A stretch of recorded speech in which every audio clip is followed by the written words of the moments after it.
Herkese merhaba arkadaşlar, kanalıma hoş geldiniz. Yepyeni bir videoyla karşınızdayım. Arkadaşlar, bugünkü videomuzda Türkiye'nin güzel oyuncusu Ebru Şahin'den yeni görüntüler geldi. Ben de bu görüntüleri sizler için YouTube kanalımda video halinde sunuyorum. Umarım beğenirsiniz.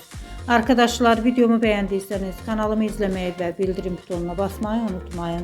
Şimdilik benden bu kadar olsun. Yeni videomuzda görüşmek üzere. Hoşça kalın.